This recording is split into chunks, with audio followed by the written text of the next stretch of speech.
இன்றைக்கான வீடியோ தாங்க வந்திருக்கு. வீடியோ வந்து சூப்பராக இருந்துச்சு அப்படின்னு தாங்க சொல்லணும். அதாவது இந்திராவுக்கும் நம்ம காவியாவுக்கும் வந்து நம்ம ஜெயா வந்து ஒரு முக்கியமான கண்டிஷன் ஒன்று போட்டிருக்காங்க அப்படின்னு தாங்க சொல்லணும். அதெல்லாம் பார்க்குறதுக்கு நம்ம சேனலை மட்டும் மறக்காமல் லைக் அண்ட் சப்ஸ்கிரைப் மட்டும் பண்ணிடுங்க. ஃபஸ்ட் எடுத்தோடனே எல்லாருமே மொபைல் தேடிக்கிட்டு இருக்கிற மாதிரி தான் காட்டிக்கிட்டு இருக்காங்க. அப்போ வந்து நம்ம காவியாவும் நம்ம ஹேமா வந்து கிண்டல் பண்ணுறாங்க. அதாவது நம்ம ராகினியை, உனக்கு மொபைல் கிடைச்சா எனக்கு கிடைக்கல, எனக்கும் கிடைக்கல, எங்கே போச்சோ மொபைல் அப்படிங்கிற மாதிரி சொல்லிட்டு இருக்காங்க. பக்கத்தில் வந்து நம்ம ராகினி வந்துட்டு கிடைக்கல மொபைல் அப்படிங்கிற மாதிரி கேட்காங்க. எனக்கு கிடைக்கல, நீங்கள் எங்கே போட்டிங்களோ அங்கே போய் தேடுங்க அப்படிங்கிற மாதிரி வந்து கிண்டல் பண்ணுறாங்க. அந்த இடத்துக்கு வந்து கௌரி வந்து வராங்க. கௌரி, என்ன எல்லா இடத்துலையும் தேடிட்டியா, மொபைல் வந்து கிடச்சிருச்சா அப்படிங்கிற மாதிரி வந்து நம்ம ராகினி கேட்காங்க. அம்மா, எல்லா இடத்துலையுமே நான் வந்து தேடிட்டேன், ஒரு இடத்துல கூட மொபைலை வந்து பார்க்கலாமா அப்படிங்கிற மாதிரி சொன்னோன்னே, அப்போனா எங்கே போச்சுன்னு தெரியலையே அப்படிங்கிற மாதிரி சொல்லிட்டு அந்த இடத்துல சோஃபாவில் வந்து உட்காந்துடுறாங்க நம்ம ராகினி. அந்த இடத்துல இந்திரா நைஸாக வந்து அவங்களுக்கு பக்கத்துலேயே தெரியாத மாதிரி மொபைல் வச்சுட்டு இந்த பக்கம் வந்துடுறாங்க. அத்தை, என்னத்த மொபைல் இன்னும் கிடைக்கலையா அப்படிங்கிற மாதிரி சொல்லிட்டு இருக்காங்க. இங்கே பாரு, நீ வேறு வெறுப்பேத்தாமல் இரு அப்படிங்கிற மாதிரி வந்து நம்ம ராகினி சொல்கிறாங்க. அத்தை, பக்கத்தில் ஒரு மொபைல் இருக்குது, அது உங்கள் மொபைலான்னு பாருங்கள் அப்படிங்கிற மாதிரி சொன்னோடனே டக்குன்னு பார்க்குறாங்க. அது வந்து ராகினியோட மொபைலு. ஏன் மொபைல் எப்படி இங்கே வந்துச்சு அப்படிங்கிற மாதிரி அவங்க யோசிச்சுக்கிட்டு இருக்காங்க. அதான் நான் உங்களுக்கு கண்ணு தெரியலன்னு நினைக்கிறேன், பக்கத்துலேயே நீங்கள் மொபைலை வச்சுக்கிட்டு நீங்கள் வந்து பார்க்க மாட்டேங்கிறீங்க அப்படிங்கிற மாதிரி வந்து ஹேமா கிண்டல் பண்ணுறாங்க. ஓ, அப்படியா விஷயம், நீங்கள் தான் எடுத்து வச்சுட்டு கிண்டல் பண்ணுறீங்களா, உங்களை நான் சும்மாவே விட மாட்டேன் அப்படின்னு சொல்லிட்டு திருப்பி ரூமுக்குள்ளே வந்து போயிடுறாங்க நம்ம ராகினி. அடுத்து எல்லாருமே வந்து சரி, இனிமேல் வந்து ராகினியத்தை வந்து தொந்தரவு பண்ணது போதும், நம்ம வந்து சமைப்போம் அப்படிங்கிற மாதிரி வந்து சுபா வந்து சொல்கிறாங்க. சரி வாங்க, நீங்கள் மட்டும் எதுக்கு சமைக்கிறீங்க, வாங்க எல்லாருமே போய் சமைப்போம் அப்படின்னு சொல்லிட்டு ஹேமா, இந்திரா, காவியாலாம் சொல்கிறாங்க. இந்திரா, நீ போய் குழந்தைய பார்த்துக்கோ, நானும் சமைக்க போகிறேன் அப்படிங்கிற மாதிரி காவியா சொன்னோடனே சரின்னு சொல்லிட்டு இந்திரா வந்து குழந்தைய பார்த்துக்கிறாங்க. எல்லாருமே கிச்சனில் உட்காந்து நல்லா ஜாலியாக பேசிக்கிட்டு சிரிச்சுக்கிட்டு சமைச்சிக்கிட்டு இருக்காங்க. நம்ம இன்றைக்கி தாக்கா கடைசி நாள், நம்ம வந்து 4 பேர் சேர்ந்து இருக்கிறது, அதனால் இன்றைக்கி நல்லா என்ஜாய் பண்ணுவோம். என்ன தான் நம்ம சமைச்சாலும் சுபா அக்காவோட கைப்பக்கம் வரமாட்டேங்குது அப்படிங்கிற மாதிரி ஹேமா வந்து சொல்கிறாங்க. உடனே சுபா வந்து சொல்கிறாங்க, இந்திரா நல்லா சமைப்பாள அப்படிங்கிற மாதிரி சொன்னோன்னே இந்திரா வந்து சொல்கிறாங்க, என்ன இருந்தாலும் குருவை வந்து மிஞ்ச முடியாதுல்ல, நீங்கள் தான் நல்லா சமைக்கிறீங்க, உங்கள் பிரியாணி வந்து வீடு முழுக்க கம்மன்னு மணக்கும் அப்படிங்கிற மாதிரி சொல்லிட்டு இருக்காங்க. சரி இந்திரா விடு, இன்றைக்கி சமைச்சவொடனே நல்லா மூக்கு பிடிக்க சாப்பிடு அப்படிங்கிற மாதிரி சொல்லிகிட்டு இருக்காங்க. அதை பார்த்துட்டு நம்ம கௌரி போய், ராகினியம்மா அங்கே பாருங்கள், எல்லாருமே கிச்சனில் உட்காந்து சந்தோஷமாக பேசி சிரிச்சுக்கிட்டு இருக்காங்க அப்படிங்கிற மாதிரி சொல்கிறாங்க.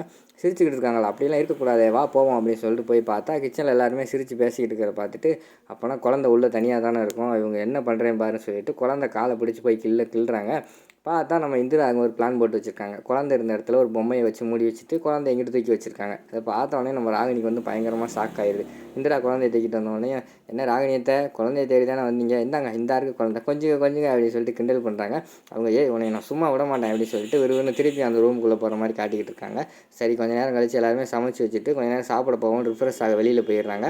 அந்த நேரத்தில் என்ன பண்ணுறாங்க, ராகினி சும்மா இருக்காமல், ஓ பிரியாணி சமைச்சிட்டிங்களா, இருங்க வாரேன் அப்படின்னு சொல்லிட்டு கிச்சனுக்குள்ளே கௌரியும் ராகினியும் போய் அந்த பிரியாணிக்குள்ளே எதையாவது கலப்போம் அப்படின்னு சொல்லிட்டு, கௌரி அதை எடு இதை எடு அப்படின்னு சொல்கிறாங்க. எல்லா பாட்டிலுமே எம்டியாக இருக்குது. உடனே அந்த இடத்துக்கு எல்லாருமே வந்துடுறாங்க. காவியா, அதுக்கடுத்து இந்திரா, நம்ம ஹேமா, அதுக்கு சுபாலாம் வந்துடுறாங்க. என்ன ஒன்று எதுவுமே இல்லைன்னு ஷாக் ஆகிட்டிங்களா அத்தை அப்படிங்கிற மாதிரி இந்திரா கேட்குறாங்க.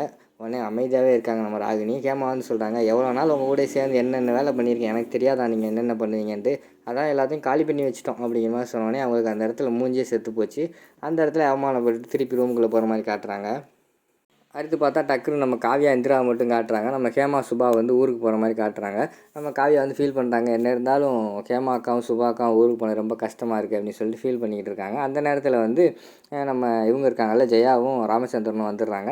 நம்ம ராமச்சந்திரன் வந்து சொல்கிறாங்க, ஜெயா எனக்கு வந்து ரொம்ப பெருமையாக இருக்குது, பார்த்தியா நம்மளோட மருமகளை பற்றி, சுபாவை பற்றி உனக்கு தெரியும், இன்றைக்கி பார்த்தா காவியா வந்து அவள் எழுதி கொடுத்ததை வச்சு நம்ம கதிர் பேசுனது சூப்பராக இருந்துச்சு, பயங்கரமாக கைத்தட்டெல்லாம் வாங்கினான் அப்படிங்கிற மாதிரி சொல்லிகிட்டு இருக்காங்க. இங்கே பாருங்கள், உங்கள் மருமகளை நீங்களே மெஞ்சிக்கோங்க, எனக்கு வந்து இந்திராவை பிடிக்காது, இந்திராவை எனக்கு கௌதமுக்கு ஏற்ற ஆளே கிடையாது, கௌதமுக்கு நான் வேறு ஒரு பொண்ணை தான் கல்யாணம் பண்ணி வைக்கணும்னு நினச்சேன், எப்படியோ இந்திரா வந்துட்டா அப்படிங்கிற மாதிரி சொல்லிவிட்டு அவங்க கோவப்பட்டு உள்ளே வர மாதிரி காட்டுறாங்க.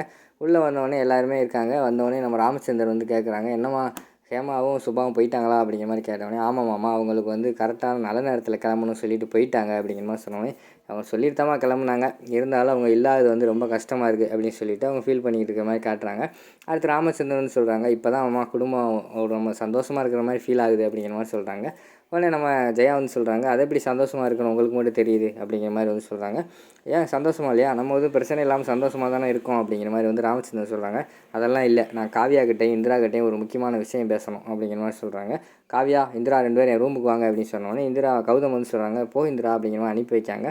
உள்ளே வந்து போகிறாங்க. 2 பேரும் பயந்துக்கிட்டே என்ன சொல்ல போகிறாங்களோ அப்படின்னு சொல்லிட்டு உள்ளே போனவனையும் நம்ம ஜெயா வந்து ஒரு ரூல்ஸ் போடுறாங்க. எனக்கு தெரியாது, இன்னும் உங்களுக்கு 10 மாதம் டைம் தரேன், அதுக்குள்ளே எனக்கு வந்து ஒரு பேரனோ பேத்தியோ 2 பேருமே பெற்றுக் கொடுக்கணும். அப்படி பெற்றுக் கொடுக்கலைன்னா நான் வந்து என்னோடய பையங்களுக்கு வந்து வேறு ஒரு பொண்ணை பார்த்து கல்யாணம் பண்ணி வைக்க போகிறேன் பார்த்துக்கோங்க அப்படிங்கிற மாதிரி வந்து வார்னிங் பண்ணுற மாதிரி காட்டுறாங்க. அவங்க 2 பேரும் ஷாக் ஆகி பார்த்துக்கிட்டு இருக்கிற மாதிரி காட்டிக்கிட்டு இருக்காங்க. அதோடு பார்த்தீங்கன்னா அந்த எபிசோட வந்து முடிச்சிடுறாங்க.